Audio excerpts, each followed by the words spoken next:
Bonjour. Où va-t-on? On apprend que François Hollande souhaiterait se marier. Seulement, il subsisterait une ambiguïté de taille. À l'image de ses principautés, et toujours prêt à diviser pour mieux régner, il envisagerait un mariage royal qui, on s'en doute, déclencherait aussitôt le veto de Ségolène. Pour s'être confié à DSK, son ami intime, spécialiste en bucogénitalité américaine, plus familièrement traduite par se faire fourbir le candélabre à la new-yorkaise, Flamby n'a pas dû attendre des lustres pour allumer sa lanterne sur la décision éclairée à prendre. DSK, seulement condamné dans cette affaire à tenir la bougie, s'est d'abord contenté de lui conseiller de ne pas déclarer systématiquement sa flamme à toutes ses conquêtes. Puis il a su lui rappeler que le mensonge était grandement à l'origine de son élection à la présidence, en regrettant toutefois qu'il ne soit pas bisexuel. Quel rapport entre un menteur professionnel et la bisexualité, s'est étonné Flamby.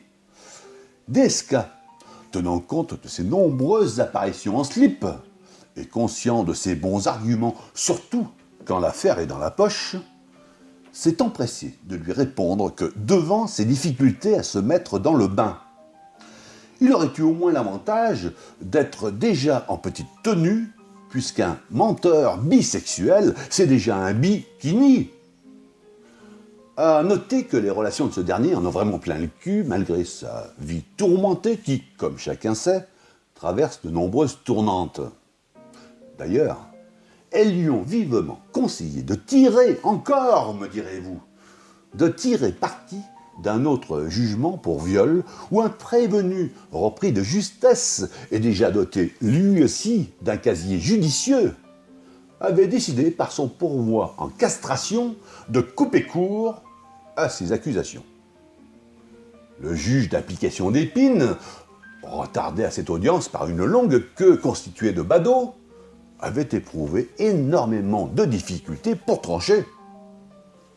Parallèlement atteint de dysenterie aiguë, en somme, une bonne diarrhée des familles, les jurés avaient fort heureusement pour eux été appelés d'urgence à siéger.